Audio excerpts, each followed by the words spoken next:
안녕하세요. 김태훈의 현명한 투자자 방송 시작하겠습니다. 본 영상에서 다루는 내용은 투자 권유가 아니며 각 개인의 투자 판단에 대한 책임을 지지 않습니다. 별도 SNS 채널 가입을 유도하거나 투자 권유 및 유료 리딩 서비스를 홍보하는 불법 사칭 계정에 유의하시기 바랍니다. 오늘은 LX 인터내셔널에 대해서 말씀을 드리겠는데요. 이 회사는 옛날에 LG 상사입니다. LG 상사가 이제 LG 그룹으로부터 떨어져 나와서 LX 그룹을 만들 때 핵심적인 자회사로 이제 LG 상사를 갖고 나오면서 LX 인터내셔널이라는 이름을 바꿨죠. 그래서 기본적으로는 종합 상사가 이 회사의 주된 사업입니다. 그러면서도 이게 뭐 해외 자원 개발 쪽에 광산을 개발한다든가 특히 이제 석탄 쪽을 많이 개발하고 있고, 그리고 이제 팜오일, 이 팜오일은 인도네시아에 있는 실제 팜 농장을 보유하고 운영을 하고 있습니다. 근데 최근 들어서 이제 그 팜오일 가격이 급등하면서 여기서 꽤 짭짤한 재미를 보고 있죠. 그리고 그 외에 이제 이러한 그 팜오일이든 뭐 니켈이든 광산이든 석탄이든 이런 것들을 운송해서 하는 트레이딩, 이쪽에서도 원래 주력 사업이기 때문에 여기서도 꽤 큰 그 매출이 발생하고, 그리고 가장 핵심적인 그 사업은 이제 물류 쪽인데 주로 LG전자의 상품들을 운영을 해주면서 트레이딩하면서 이 물류 쪽에서 꽤 짭짤한 재미를 보고 있습니다. 그래서 지금 이 LX 인터내셔널은 그러면서 또 한편으로 LX 홀딩스 지주회사 밑에 있는 중간 지주회사 역할을 하면서 이 LX 인터내셔널에 나는 자금으로 이 LX 그룹의 그 지분을, 안정적인 경영권을 가져가는 지분을 확보하는데 여기 자금이 사용되고 있죠. 그래서 지난 3분기까지 실적을 놓고 보면 이 트레이딩이라고 해가지고 자원을 그러니까 물류에서 이제 운영하는, 매매하는 이런 쪽, 무역 쪽이죠. 이런 쪽이 전체 매출의 46%, 그다음에 포워딩 물류 쪽, 이게 LG전자 쪽을 주로 하는 것인데요. 이쪽이 46%, 거의 대부분을 차지하죠. 아직까지 이제 자원 개발, 해외 자원 개발 쪽에서 이제 석탄이나 팜오일 쪽은 전체 매출액의 한 7% 정도, 아직 10%가 채 안 되는 그런 수준에 머물고 있습니다. 그리고 이 매출에서 보셔서 아시겠지만 물류 사업에서 주곡이 LG전자보다니까 LG전자에 대한 이 의존도가 굉장히 높을 수밖에 없죠. 그리고 연결 손익계산서를 보면 작년 3분기까지 해서 매출액이 한 2조 원 정도, 그러니까 12조 정도 했기 때문에 전전년도보다 확실히 매출이 크게 늘어난 걸 알 수가 있습니다. 그리고 영업이익도 전년보다 3,544억에서 3,949억으로 꽤 많이 늘어난 모습을 볼 수가 있죠. 그리고 분기순이익도 3,318억 정도를 기록했으니까 괜찮긴 한데, 전체 매출액 12조 원의 매출 규모에 비해서는 이 순이익률이 굉장히 낮은 편입니다. 이게 이제 이 무역 종합 상사업이 갖고 있는 최근 들어서 이거 한계라고 할까요? 수익률이 너무 낮다는 것이죠. 자체 상품이 아니라 남의 상품을 유통을 해서 이제 무역을 해서 여기서 나오는 수수료 수입을 하다 보니까 전체적으로 좀 적을 수밖에 없죠. 앞에서 말씀드렸던 이 자원과 광물, 자기가 직접 운영하는 농장이나 이러기 때문에 이쪽에서 매출이 늘어나줘야만 마진도 늘어날 수 있는 그런 구조입니다. 전체적으로 아직까지 LX 인터내셔널은 이 중개무역 쪽에 많이 이제 매출이 의존하고 있는 것이죠. 수익률이 굉장히 낮은 쪽에. 그래서 지금 이쪽은 최대주가 LX 홀딩스인데 이쪽 24.69%입니다. 굉장히 낮은 편이고, 이 LX 홀딩스가 지분율이 굉장히 낮기 때문에, 그러니까 30%가 채 안 되는 거죠. 그러다 보니까 이 LX 인터내셔널은 항상 돈을 벌게 되면 자사주를 취득해서 소각을 하든가 그렇게 해서 LX 홀딩스의 지분율을 올려줘야 됩니다. 근데 아직까지는 그룹이 만들어진 지 얼마 안 됐고 해서 그룹 내에 전체적인 지배구조를 새로 만드는데 좀 집중하고 있는 그런 모습을 보여주고 있습니다. 그래서 5% 이상 지분 중에 국민연금이 그래도 한 10% 정도 차지하고 있는데 다른 그룹주보다는 꽤 높은 비중으로 차지하고 있는 모습이죠.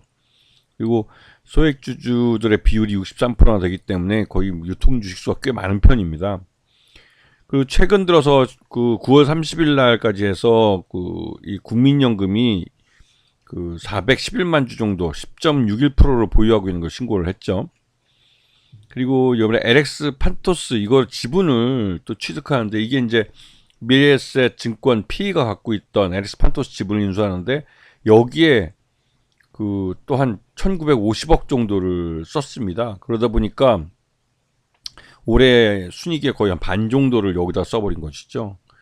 그래서 이게 이제 그 어떻게 보면 LX 인터내셔널이 전체적으로 봤을 때 LX 그룹 내에서는 중간 지주 역할을 하긴 하지만 이 솔직히 LX 인터내셔널 주주들에게 볼 때는 주주들한테 고배당으로 돌려주든지 아니면 자사주를 취득해서 소각을 하는 식으로 해서 돌려주든지 해야 될 때 자금을 최대 주주의 그룹 지배력을 강화하는 데 사용해 버린 꼴이기 때문에 솔직히 주주 입장에서는 기분이 좋을 수는 없죠.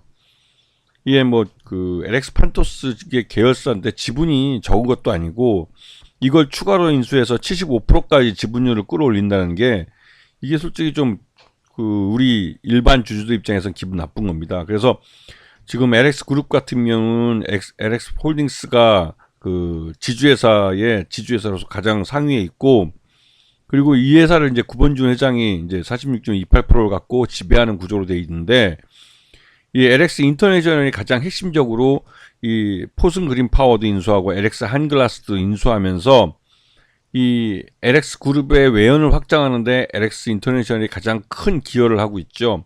LX 하우시스는 뭐 아시겠지만 건축자재 쪽이나 이런 쪽이기 때문에 아직까지는 이 건설업의 영향을 많이 받고 있고 LX 세미콘 같은 경우는 반도체 쪽인데 이쪽도 아직 뭐 그렇게 실적이 좋은 편은 아닙니다. 이게 이제 그러니까 LG 그러니까 디스플레이 쪽에 매출을 많이 일으키고 있어서 LG 디스플레이 실적이 좋아야만 LX 세미콘도 실적이 좋아지는 구조를 갖고 있어서 그래서 이러한 반도체 쪽을 강화하기 위해서 마그나칩을 인수하거나 아니면 물류 쪽을 강화하기 위해서 HMM을 인수하고 싶은데 이쪽은 너무 인수하는데 이게 뭐 5조 내지 6조 원의 돈이 들어가기 때문에 LS 그룹의 지금 덩치로는 인수하기가 좀 어려운 그런 그림이죠.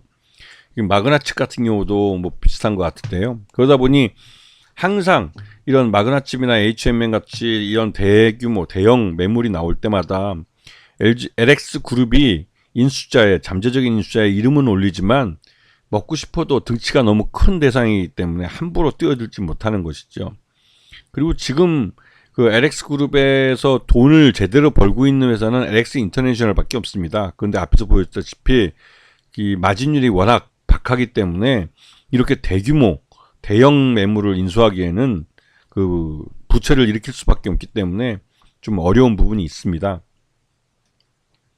그리고 최근 이제 원달러 환율이 지난 그 2024년 12월 달에 원달러 환율이 많이 급등을 했죠. 급등을 하면서 기존에 이 LX 인터내셔널이 취급했던 물품에 대한 이 환차익, 달러를 대부분 받게 되기 때문에 환차익이 대규모로 발생했을 가능성이 큽니다. 그래서 4분기 실적이 굉장히 좋아질 가능성이 있는 것이죠.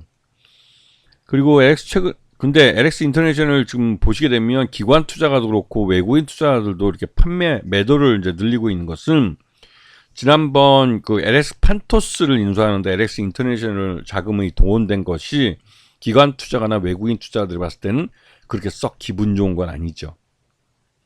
왜냐면 이게 그 LX 인터내셔널의 그 주주들한테 배당으로 돌아가야 될 몫을 최대 주주가 자기 이익을 위해서 어떻게 보면 빼돌린 거나 마찬가지이기 때문에 이런 것들을 기관 투자가나 외국인 투자자들이 좋아할 리가 없죠.